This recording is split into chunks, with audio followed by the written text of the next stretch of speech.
Money. Featuring Cardi B, title My Bank Account. Like, they're collecting your own bread to build their own bed. Yeah.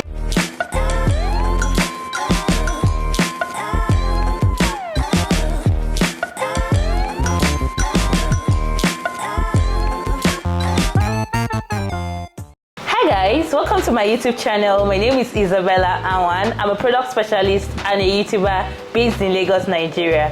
If you're a returning subscriber, welcome back. You are the very best. But if this is the first time of watching any of my videos or you're just here to subscribe to my channel, tell me, what are you waiting for? Please go ahead, hit on the red subscribe button. Thereafter, click on the notification bell just beside the red subscribe button so that you can be amongst the first to get notifications of my videos whenever I drop them. I'm super pumped because I'm having my first feature for 2025, and it is no other person than an amazing friend, a social activist, one-time banker, one-time this, one-time that, an amazing friend. Guys, guess who we have in the building? Guess who we have in the building? We have Kosi. Hi, darling. Hi. You know what? I probably did not do the introduction well, so I want you to introduce yourself. Oh, I think you said pretty much everything, Bella, and I'm so excited to be here. Guys, my name is Kosi. I'm an activist, a feminist, a banker, product manager, name it, anything you want me to be. Yeah, and I'm one person that consider myself fun to be with, and I love money, and I think that was why Bella called me today, so we can talk about something in that line. Yeah. So I cannot wait for us to delve into this video and give you all the information you need. Thank you. Amazing. Nice to have you, Kosi, and Happy New Year, because this is literally the first time we're seeing this year. Yeah. So I just want to start by asking you, how do you feel about 2025? I feel positive. Oh, I love it. Positive energy only. Yeah, tipping cannot stop us. Like, no one can stop us, even if they tried for 100 years. So yeah, I feel very positive. I feel so pumped, and I know 2025 is going to be different in a positive way. Yeah, love it. All right, great, love it. Yeah. So guys, today Kosi and I, we will be talking about my favorite topic. You guys already know the thing I like talking about the most, which is money. And the amazing thing is that Kosi and I are both Gen Zs, so we want to be talking about money from the Gen Z perspective, because I feel like most of the people giving advice, financial advice out there, they're not Gen Z, they're like more mature people, millennials, Gen X and baby boomers, telling you about their experience. So it is time for Gen Zs to tell you about their experience and also what they think you should do about money. Please, mind you, this might be a financial video, but it should be for educative purpose only. We are not giving you financial advice here, so that you don't go and put your money where you lose your money and then come and hold Kosi or hold myself. I'll deny you. Nobody should hold me. Exactly. I'm sorry, before we go in, Kosi, you sell something. I always bring friends that sell things, like they have a business, but whenever I ask them to introduce themselves, they tend to forget that they have a business. Kosi, tell us about your business. Okay, I'm the founder of my self-defense NG. Like I said earlier, I'm a feminist, an activist, and in the past I've staged peaceful protests, launched online campaigns, and I felt like, okay, what is something that women can do in a case like femicide and help themselves to stay safe? And I decided to start my self-defense NG to create awareness about self-defense. At least that's the least we can do. In as much as these perpetrators are the 100% responsible for it, we also want to take charge in our own little way. So I also sell pepper spray, tasers, stun gun, knives, cameras, name it, anything you can use to protect yourself. And I also raise awareness about what people would do if they find themselves in certain uncomfortable situations. So So yes, it's more like a passion for me because it's something that keeps reoccurring and coming up every time in the news, and people would be like, oh, what was she wearing? Oh, why didn't she fight back? Oh, why didn't she shout? So now we want women to acquire that self-defense mindset and skills, and also the self-defense tools to be able to defend themselves in situations like that. Amazing. I think for me, one thing I find fascinating about the business you do is that you really look at what the society is facing. Yeah. So when women are being sexually assaulted, or when something happened to women, there's always this thing of trying to blame the women. Yeah, victimizing the victim, exactly. We don't talk about, the society tends not to focus on trying to raise godly men or men with good character, because let's be honest with ourselves, 90 to 95% of these things are always perpetuated by men. 92%. Exactly, by men. But nobody's talking about raising good men. So it's more like deal with the men you find around you. So how do we deal with these men if we don't learn self-defense? Yeah. So I think it's a very nice niche that you've capped for yourself. And guys, I'll put a handle down there. You can go tell your stories. You can reach out to her. Like, yeah, you can buy things from her, tasers, pepper spray, and you need it in your house. You need it, trust me. And some of those things are actually very cute. They are not like ugly looking weapons. They're very girly. Yeah, we actually made it very feminine and girly because women are our target. And another thing is also you can just follow the page. You can learn a thing or two. And we also connect people with third-party organizations that offer pro bono, legal representation and all of that. So yeah, do sure to link up with me. Thank you. Thank you. That's amazing. That's amazing. So now that we've talked about you, let's dive right into money issues. So today we are talking about money and Gen Z. And the first question I have for you is, do you have financial goals for 2025? And what area of finance did you set those goals around?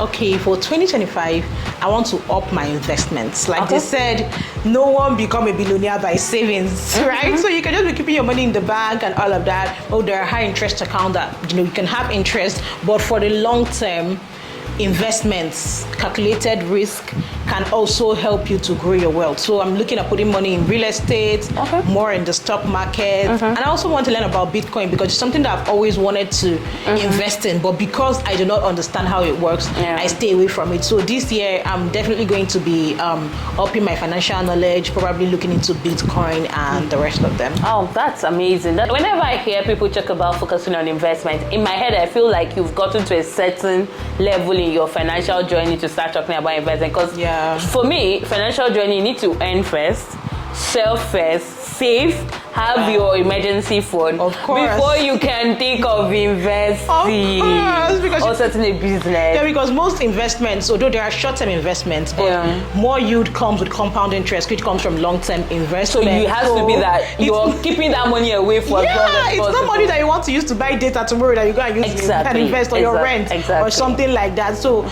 it is money that you can also go missing in the market. So that is another thing to consider when you are investing. Okay, amazing. I think the other question I want to ask you is, I know at some point, maybe now you're doing 9 to 5. I know you used to be a banker and you now work for like an NGO. So I have one amazing question for you. What matters most for you when it comes to choosing a workplace in terms of income, making money, a job? What matters most to you? Okay, so if you asked me this question as at this time last year, I'll tell you money. Okay. Money. But right now, my mindset has changed and it's no longer the money 100%. Trust me, it's still part of it. Money is very important because, of course, I'm not doing charity, but you should also think about work-life balance. You should think of your skills because it will come into play. The ones you need to develop, the ones you have that are transferable to the job and the likes, and also the culture of the company because you can be dining with the devils. Trust me, you can be dancing with the angels in another company, and maybe you get another offer and you move to another place and you'll be dining with the devil. So when you get your offer letter, having a full gala night with the devil. When you get an offer letter, you don't just be thinking, oh, they're going to pay me 10 million naira per annum. Oh, there is this benefit, there is bad benefit. You should also want to reach out to people that have worked there before. That's what I do. I reach out to people who have worked there before on LinkedIn, and I talk to them, because those ones who have resigned, they really don't have anything to lose again. Yeah. So they are more capable of telling you the truth. So I reach out to them and ask, how is it over there? How are decisions made? Are people humanized? Are people treated like humans? What is the work-life balance like? Okay, are there issues of gender discrimination? Because it's something that is very important to me.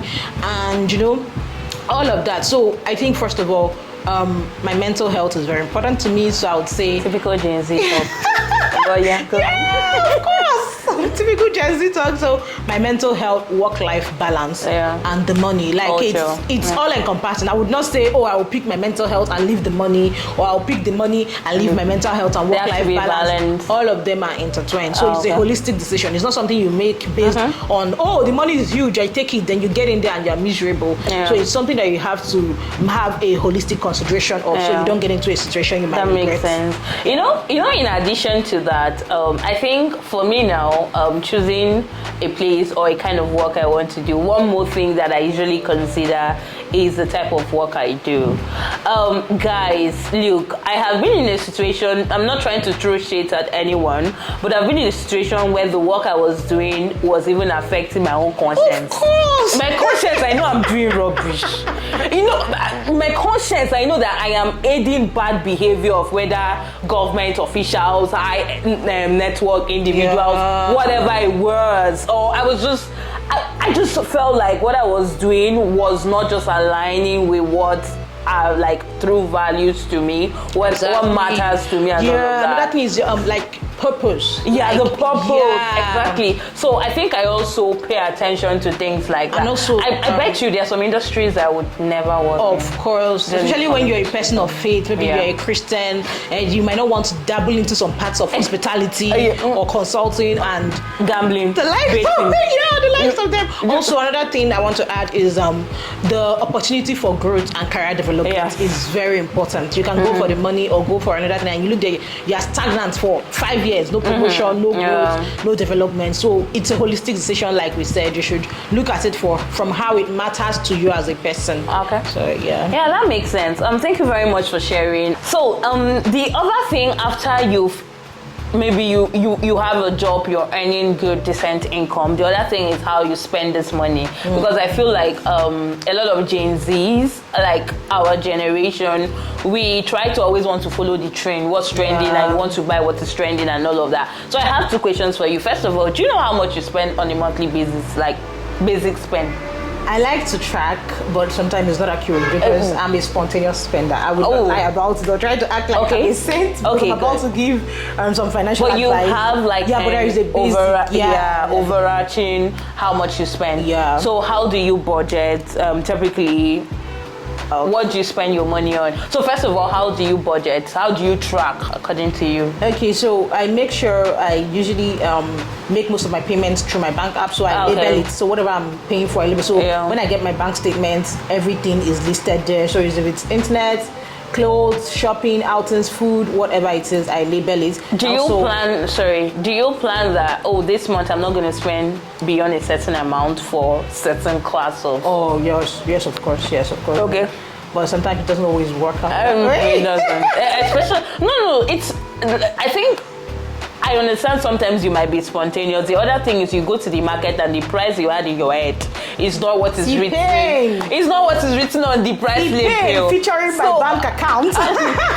Featuring Cardi B. Title my bank account. Like, it's guys. It's crazy out there. So I totally understand. But I think the most important thing is the fact that you plan for these things and you actually keep track when you spend. So the next month you're like, I spent too much on this. Maybe I need to slow down. Okay, that makes sense. So after you track, do you have like an Excel sheet or like what do you use? I do have an Excel sheet that I like visualize everything and look at it. Some months you'll be like, I'm just ordering food of 3K, and you see that at the end of the month you've spent 300. Let's not go to this food thing. I have my job to protect. Let's leave it. Let's leave it. Okay. Yeah, so there are some things we really, when you don't track you really don't know. Actually, I think you spend in small bits, but it compounds. Frequently, yeah, it compounds. You would not know that. Okay, this little thing that I'm buying like on a weekly, on a monthly, on a daily basis is really getting up to this amount. Like I had someone that visualized their bank statement throughout the year. They tracked and they saw that they spent more than 500k on internet. He was really shocked. 500k? He could have just bought annual. You might be recharging like a certain amount and you would not know that it's compounding. Yeah. He's probably one of those people that do the maybe 3 gig, 6 gig, and then it finishes every 3 days and you're renewing and you don't realize. I think you still your money is getting to 500k. Something as little as internet that if you had been tracking the first and the second month, you'd be like, where is this money going? It's okay, can I buy any of these unlimited plans and all those or even annual plans? Yeah, so they work better. Yeah, tracking helps you to know where your money is going to, because you really can't remember top of your head, and things that you think are nothing later compound to become something very huge. Yeah. So tracking. So the other question on budget is, what do you spend your money the most on? Don't worry, food. It's okay. We are not nobody's judging. Nobody's judging anybody. It's food. I think for me too, it's food. To be honest, rethinking it. It's actually food. I wanted to say transportation, but I realized now it's not transport. I go to work max twice a week, and some weeks I'm like once. Some weeks never. So you guys, so I think it's food for me too, and the food comprises of like cooking at home, so buying food stuff to cook at home, grocery shopping, because I always have Capri Suns and drinks. You know how it is in my house, and then eating out. So that's like the combination of those three things. You know when they say na collabo, it adds up. Like it will actually add up. So I think for me too, it's food. It's food for me. So I think the other question I have is there's always this thing of financial freedom, financial independence. First of all, do you think those two phrases mean the same thing? No, freedom and independence is actually to you. Just look at it. Talk to us about it. Chat to us about it. Like a country point of view. Now you see some countries, they have gained independence, but they're not yet free from colonialism. You want to name names? Okay. You're not gonna name names. Okay. You still love your green passport. Okay. All right. Yeah, but you see that some countries they will say, they have gotten independence since 1960, but you're beginning to name names, but okay. Yeah, but till now they are still not free. Yeah. So financial independence for me is that you are able to, afford your basic needs as a person and still have like a bit of savings and money put out there, and you really do not bank on anybody to survive. That is one thing I'm particular about. Be you man or woman, please hold your side. It's very important. Hold your side, because depending on people can be very disappointing. And even if it's the people do not disappoint you, follow. They might even die. Let's say the person you are that's part of disappointment. Why did you die? Of course, if you love me, you wouldn't have died, or you would have set up a trust fund to make sure I'm taken care of when you are dead. But depending on someone for money, a disaster for recipe, a recipe for disaster. Sorry. So it's very important to have a source of income, a steady source of income, if you may, and you're able to foot your own basic bills and still have a little savings for yourself. So that is why the Twitter banter that was going on the other time, that once a lady starts earning 150k, she will just say, I'm an independent woman, I don't need a man. Of course. No. I agree with that. You are an independent woman, but you still need a man, because even if I'm earning 10 million, there's nothing as nice as getting man money. Of course. I think it's nice that we brought up that conversation, so we can talk about it now. So the aspect of needing a man, you want but not need. I see where you're going. Of course. So in the past, in 1974, up until 1974, women were not able to open a bank account or own a credit card. So you see that you can literally not live without a man. So that is why those women are happy now. When they speak about things like this, people who do not understand women's struggle would come out and be like, what is she trying to claim? Independent it's because they're coming from not being able to do this thing. Of course. Not having the right before you have to live in your parents' house till you get married. That's like moving from under one man to another man. I used to think about these things. Now I'm going to ask you this, because where I come from is slightly different. In my place, women are entitled to their parents' properties. Oh yeah, in my place. Like, in fact, parents are more comfortable handing over properties to female kids because their male kids are always, they will end up selling that property and that will be the end of it. You understand? Yeah. So that's why I want to ask you this question. So imagine a situation where you are living in your, no, not you, your enemy is living in okay, we are beginning to act like our mothers, but you get the gist, guys. So imagine where you don't get married early. No, your enemy does not get married early. Okay. Your enemy is like 35, she's single and still living in her parents' house, and now the parents are dead and that house now belongs to the brothers. Do they kick her out of the house? Now the second part of that question is, since she's a woman, she cannot even own properties. How do they used to survive? Like, I really want to hear this. Okay, so I am Igbo, so I'll talk about my own culture. Okay. In my culture, up until 2010 thereabouts, women could not legally inherit. That means that your parents can put it in their will that give Bella this when I no more. And the male in the family would literally snatch it from those women. Interesting. So it took a lengthy court battle for those women to have the right to inherit. But guess what? Many women are still disinherited till today. And this thing you spoke about, not being married, living in your parents' house and getting kicked out, it happens a lot of times. Maybe the brother has a wife or something and they're not in good terms and they'll be like, oh, go get married, da, da, da, da. And you know, it's a lot of issues that the woman will be forced to move out. Sometimes it leads to assault too. So that's why I always preach that financial independence. If possible, have your own house, have your own place, learn to pay bills. Trust me, the first time I lived alone, I was terrified. I was like, what is this? Pay bills. I'm just when was the first? I'm curious. How old were you when you first lived alone? I was 16 when I lived. That was year one, university year one. Yeah. Okay. I think that was the same thing for me. Was I terrified? Maybe because in the back of my head, I knew that it wasn't my money. It was my parents' money. Yeah, so I think I got terrified when I had to spend my own money. That's a whole different level of terror. No, it was when I had to spend my own money. I'm like, wait, what? And you know why it was so bad for me was I lived in Calabar. Oh, I think similar to you. Lived in Calabar, lived in Kano, where you could literally get a 2-bedroom apartment for like 250k. You now come to Lagos, you can't even find self-condom. Agent fee. You're going to pay agent fee. You not even pay agent fee with that money. So, you know when you feel like you have so much money, and then you realize you have to take out that so much money you think you have to pay for rent. You're like, why? It's very important because you now have a place you can call your own, a place where nobody's threatening to, because you know, and also those women saying I'm an independent woman, I don't need, it comes from sometimes childhood trauma. Imagine being a girl growing up in a culture where women are not able to inherit, and every day they're telling you this is not your house, you have to go to your husband's house. From a very young age they're telling you your husband's house. Or you even saw what your mother went through. Thank you. So you know your husband's house, this is not your house, and no one tells that to your brothers or the male in that house. So it is that trauma that would make men get a house, even if it's a self-contained, even if it's a hut, and they'll be like, oh my goodness, I'm so happy I did this without a man, I'm an independent woman. So yes, that is financial independence, being able to foot your own bills. Financial freedom. Okay, so you don't have to be Jeff Bezos, Elon Musk and all of that. But you can, I'm not trying to. But financial freedom to me means you're able to make steady income from just when you're sleeping, even when you're sleeping.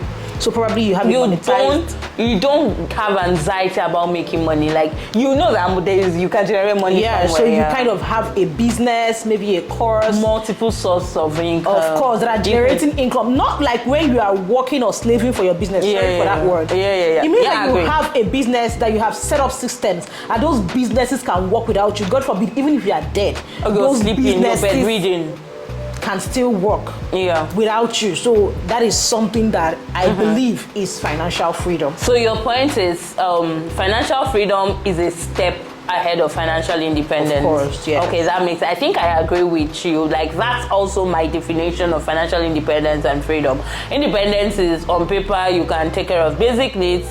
Freedom is you're not worried, you're not anxious about money because you've set up system to make money in your sleep. Make money. There's always this thing of when you're earning 200k, you tend to have 200k problem. When you start earning ₦1 million, you start having 1 million naira. Wait for it, baby. So you know there is this thing that my dad says. It's an Igbo adage, and it says,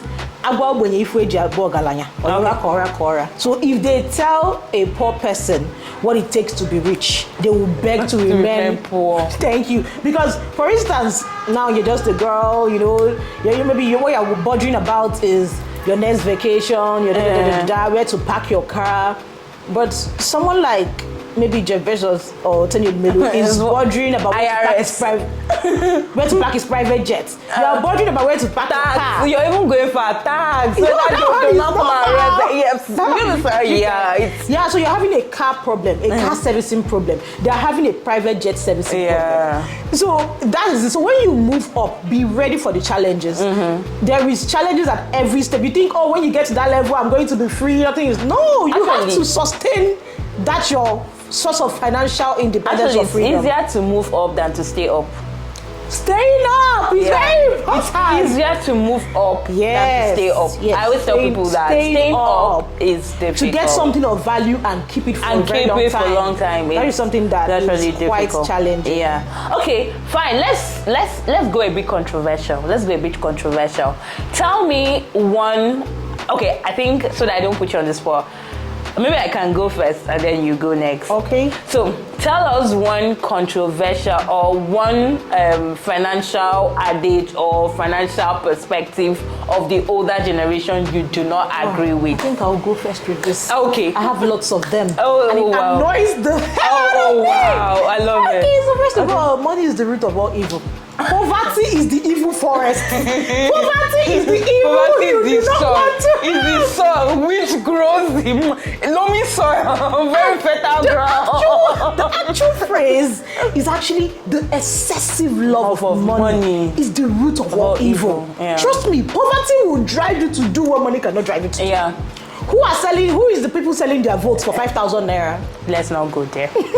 No, let's not do that. Who are the people that are willing to kill a person, that are willing to throw another person under the bus for 10,000 naira? It is the poor people. Poverty would make you. Would put you in a position that you would not know. That you would do things like that. Yeah. So personally, I believe that money it's probably the root of all evil to them because it gives you the opportunity to have choices. Yeah. It gives you the opportunity to fund your bad habits. Thank you. Money gives you the ability to fund your bad habits. So everybody, when you have money, everybody now, people around you now know who you are. Probably you're a snob, or probably you have certain fetish that you like to satisfy. I'll give you a little story. So there is this particular guy that was on social media, always criticizing a particular governor. Every time talking about this governor, this particular governor. So a time came and this governor invited him to his office to okay, I have a project for you. Let's talk. And when he came with a keke. Yeah. So the governor now gave him money, let's say figuratively 150k. Say, you came with keke, okay, give the keke guy this money. Yeah. And he went outside, gave the keke guy 50k. What up to that? You're joking. He pocketed the rest. And when he came back, the governor was like, have you given him? He said, yeah, how much did you give him? He said, give him everything. Then the keke guy came from the back door. And they were like, how much did he give you? He said, he gave me so amount. They were like, you were literally the one always on the internet talking about people in government. You just don't have the opportunity. Like the small opportunity for you to lay your hands on money and you're already acting like so. Sometimes you don't even know what you can do. You're capable of, Money gives you the freedom to make choices. Gives you the capacity, of course, to do good and evil. Thank you. So it's your choice to choose to do good with it. Of course. Yeah, I agree. I think for me, the perspective I don't agree with the older generation is trying to focus on job security over every other thing. Yeah, it's very easy for the older generation to want to tell you, take a government job and do what at a government job for 35 years, retire and get 100k in pension that might be old. Like what? I never understand that perspective of job security. I feel like I have skills that I would always get another job. Of course. It's okay. Of course. I think that's the difference between our generation and their generation. One thing about the generation is that they like to play safe. Yes, and I understand with them. Let me play the devil's advocate. The means of which you can make money was a bit limited. At their time. You're a doctor, you're a nurse, you're a lawyer, engineer, or accountant. Exactly. But now you can literally be a farmer, but you're damn rich. You can literally be a content creator. Social media only fans. Yes. No, you can, let's not go there. But there are people on social like streamers. You can even be a writer, a gamer.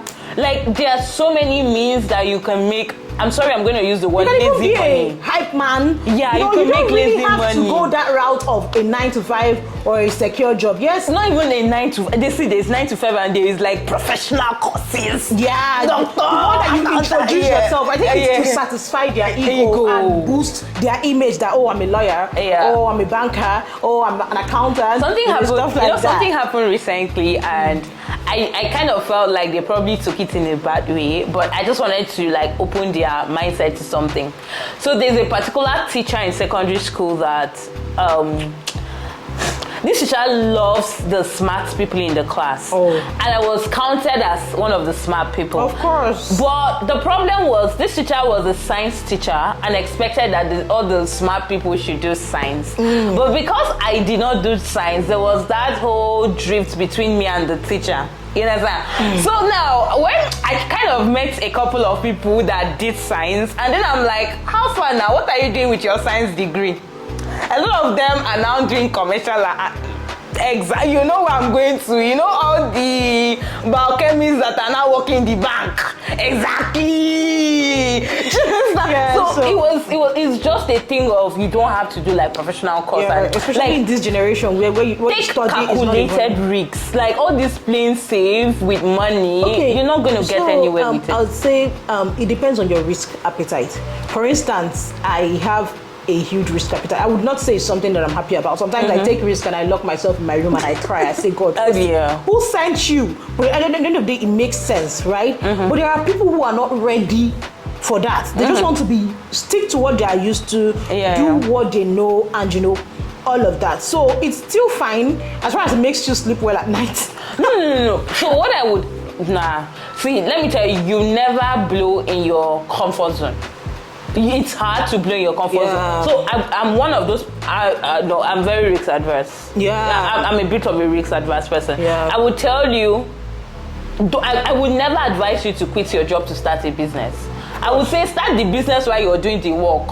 When the business has grown enough to pay you, then you can consider quitting. Of course. You understand? But if you want to focus on only that your job, you're not going to blow.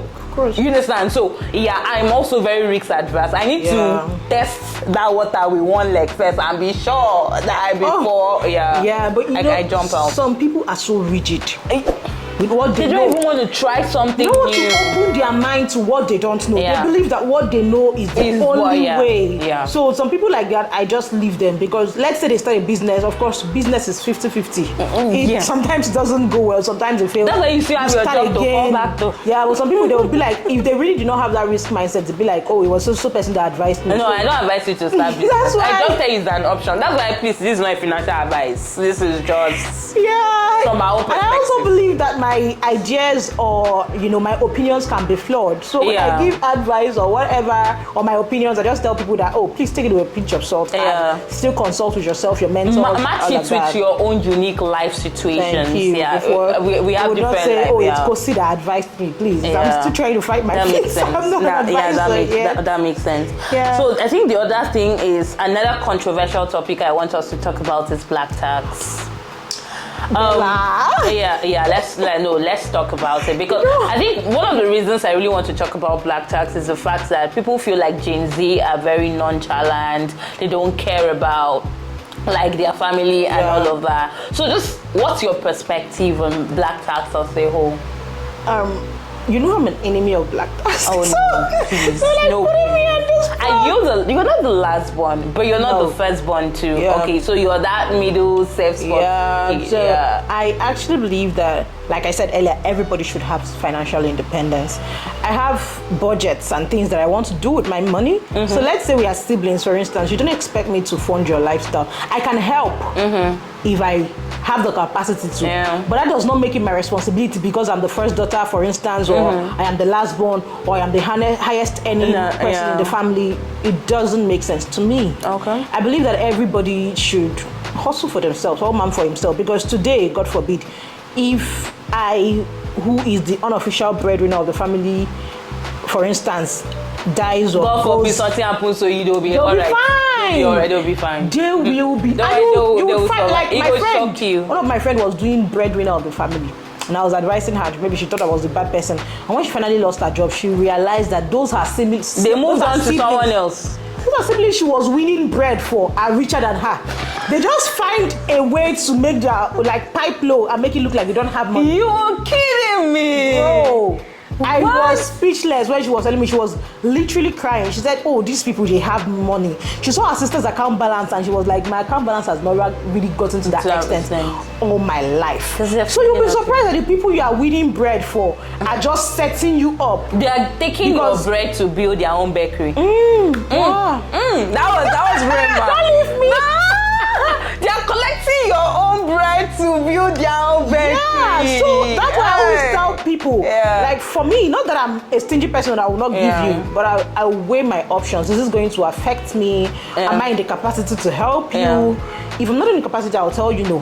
You can't beat me. The money is mine. And another thing is, when you have put yourself in that position of a breadwinner, people get entitled. Oh yeah. I'll give you an instant. I've been giving my 1-year-old nephew my phone to watch Cocomelon and cartoons. And this boy now gets angry when I'm using my phone. He literally comes to snatch my phone from me when I'm using my phone. So that is entitlement. It's in human nature. This is a 1-year-old boy. It's in human nature. What? So when you keep giving them, they come the to day say, you don't give, you become a bad person. They start looking at, oh, this is my sister, you know, some people will even start shading you, and you know, all of that. So you should also be careful when you are a giver, because takers they don't have a limit. Yeah. And you should also have your own financial goals, because trust me, tomorrow if something happens to you, those people, they won't be the one to laugh at you. They will say, maybe she was forming the richest girl in town. What happened to her money?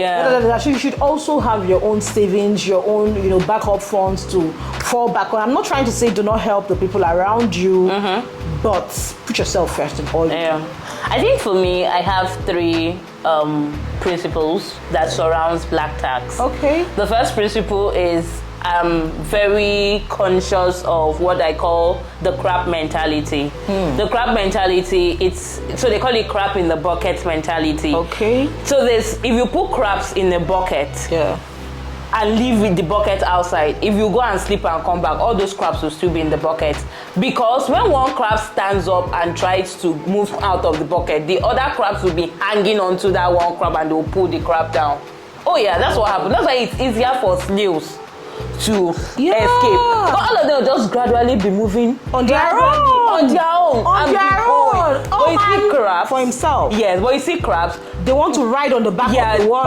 On the one that has tried to come up, and then before you know, they are pulling that one up. That principle there is like, if I never stand where I know they pull you up. Like, I need to have my 2 legs on the ground. I can't be on one leg and knee and then I'm trying to pull you. No, I have to stand well, then pull you up. That's why flight attendants advise that you should put your own oxygen, your own seatbelt, everything before you try to help. To help even if it's the child. Because both of you will end up dead. Both of you will end up broke. Or in a financial situation that you don't want to be in. Then number 2 is, I budget for everything, including black tax. So once I exit my black tax budget, first come first serve. It didn't day. And it will not stop me from going for my vacation. Because I've also budgeted for my vacation. I'm sorry, it has happened to me before where someone asked for money and I said I didn't have, but the next week I was on the flight. I am broke for you, not for me. No, I had to start explaining that, look, I booked this flight ticket like a month ago. And then I told myself, why am I explaining to you? Did I explain to you how I earn my money? Do you get? Or did you explain to me the source of your not having money? Do you get? Once so. And then the final principle I have with black tax is I try to create empowerment and entitlement. So if you're coming to ask me for money to start a business, start up something, I'm most likely going to give you that money. And I'm giving you that money because in my language they say mama wem me. Mama wem me means as long as I live, I exist on earth, even during my second coming.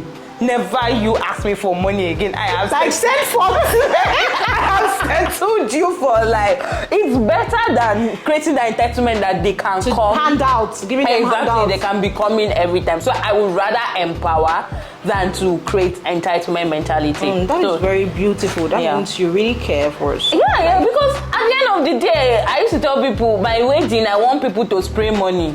So everybody around me gotta have the money to spray. Of course. I don't go drive convoy alone. Now me and my squad go drive the convoy. Yeah. So I literally want everybody to do well so that we don't have to depend on each other and we can come together and pull someone else up that is easily. very important. So yeah, that's it for me. Have you like had an empowerment go wrong?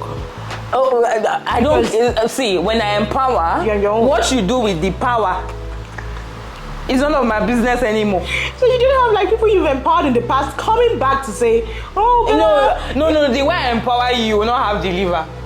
Because when I empower you, I give you financial empowerment and words of empowerment. So you don't have the liver to come back. No, you will not have that liver to come back. Okay. Nah. That sounds like a threat. Oh, yeah, it's actually a threat. I threaten you. In fact, I will tell you that in the next how many years, I'm looking forward to you doing the same for someone else. Forward. They have to pay it forward. You have to pay forward. I'm not empowering you to exactly. So you better have your shit together. See, I know I've empowered people that business have gone wrong, but they don't have mind to come and tell me. That's the honest think truth. I'll adopt this. No, that's the honest truth. I mean, I don't ask. Also, don't ask because when you ask, you open the door for them to start lamentation of Jeremiah with you. Please, I beg. That is actually beautiful empowerment. Yeah. So one more question that I think the girlies and the gents would like to know is, when you want to get information on like financial, for example, now you're learning about real estate and crypto, what's always your go-to source of information? Okay, so I look for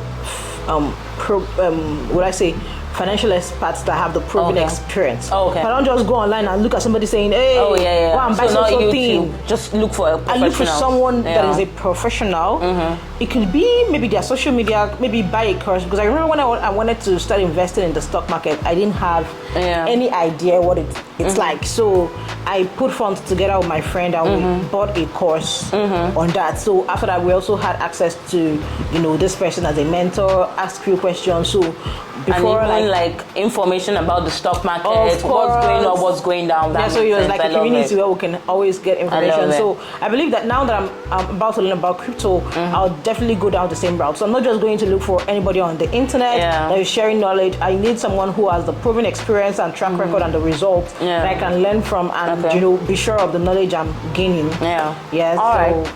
That makes sense. I think I do the same, but because I have financial background, I tend to lean towards like more of podcasts than buying. So I go for podcasts of people that have financial. Oh, that is also beautiful. Yeah, because I understand what they are saying. So I have a few here and exactly a few here and there to just back it up, because it's not what I'm practicing right now. So I just need to know what's happening in the market and I know how to apply it. So beautiful. It depends on your unique situation. If you don't know jack about finance, go and meet someone that is like a full-on professional to and hold you through the process. Of course, but if you with time you can stand on your own. I think that makes sense. I think the last one before we go to the fun part of this whole thing is what's one financial advice you would like to give to Gen Zs? Don't worry, millennials will take care of themselves. Please talk to Gen Z. Okay, so one thing I'll say is don't save for the rainy day. I know it to sound somehow, but the rainy day shouldn't be your goal when you are having a savings plan. Okay. Save because it is important to save, because when you save for the rainy day, it will rain every day. Yeah. But when you save because it's a lifestyle. It is something. So you don't just like make 100K and just see that this week is 150K and you just take it out to buy. No, trust me, it's not feasible. I've done it. I won't lie to you. I've been in that situation where I squandered money, I spent money anyhow, but I've learned, and I do not want you to go down same route, because trust me, tomorrow, this week will be worn out. This dress might no longer be the raining thing and all of that. But your savings, your investments will always be there. And also, you should be very careful when you are investing. You don't just go invest in anything because it's trending. Yeah. Try to get knowledge. Is it like also, trending things? Yeah, and also be open to paying for knowledge, what you do not know about.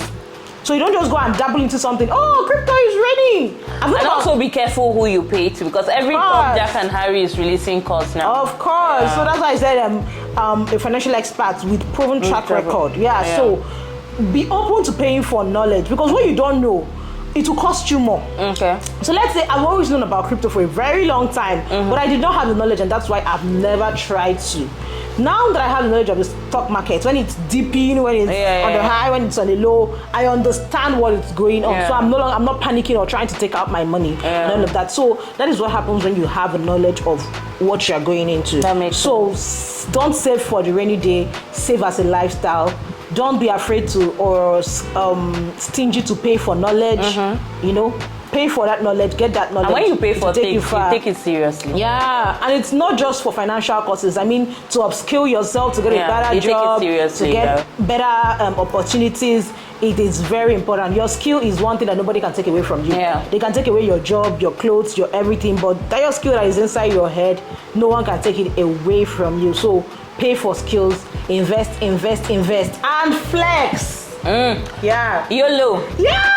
You only also live don't once. forget to, take good care of yourself. Yeah, I know we are all working towards something. We are all saving for something. Look, you need to have the positive mindset to be able to achieve whatever. Yeah, of course. And also that abundance mindset. Not think that, this 500K I'm earning now is the best thing that can ever happen to me. Always be open to aiming for higher. Yes, be happy about where you are. Celebrate where you are. Yeah, but also be look forward to going further. Better. Okay, that's amazing advice. Thank you so much. And I'm super happy to have you here. And I hope I'm going to have you some other time, because we've been planning to do this thing for almost a year now.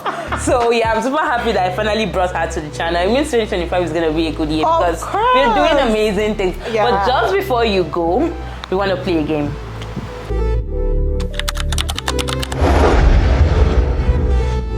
It's called Rapid Fire This or That. Okay. So you're just going to look into the camera and tell me the first thing that comes to your mind. So I'll be calling out a bunch of things. Okay.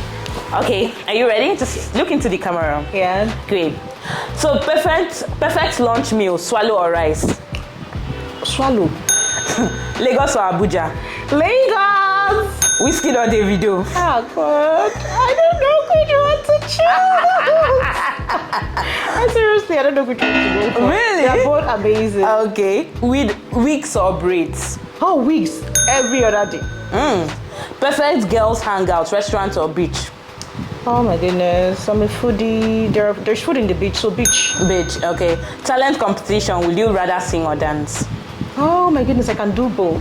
So which one would you rather do? I'll dance. Okay, cinema outing, would you rather watch Nollywood or Hollywood? Hey, Asabawood. Watch Nollywood. Before Nollywood. No, not in the cinema. So yes, I watch Papa. Okay, pizza or shawarma?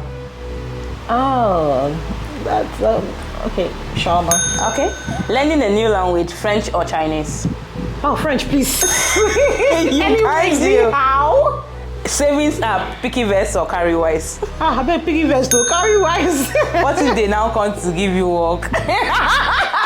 Okay, yeah, I actually love Piggyverse, but I also love Carrywise. Carrywise is no, I actually use both. Carrywise is for money you don't want to touch. You know that even if you hit your head on the concrete, they won't give you.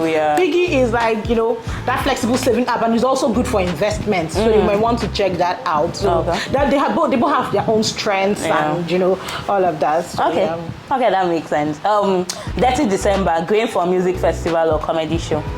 Oh, music festival. Yeah. It's your birthday. Would you rather have a big birthday party or a small celebration with close friends? Oh, small celebration. Oh, okay, nice. So guys, that brings us to the end, and the last question, it was her birthday a few days back, and we're going out to have some little birthday dinner type of thing. So you guys, I wanted to wish Kosi happy birthday in the comment section. Thank you. And I'm sure she'll be there as Diary of the Gen Z. Yeah. Diary of a Gen Z to respond to your comment. Yeah. Thank you guys for listening, and I hope you learned a thing or two about our financial conversations and our experiences. Yeah. So let's see you next time. Kosi, do you want to sign out for us? Yeah, say, don't forget, okay? You are the best thing that can ever happen to you. Okay. So preserve yourself and look out for yourself, look out for others, and keep being the bad girl you are. No, guys, cut. All right, guys. Let's see you next time. To see you. Bye. Guys.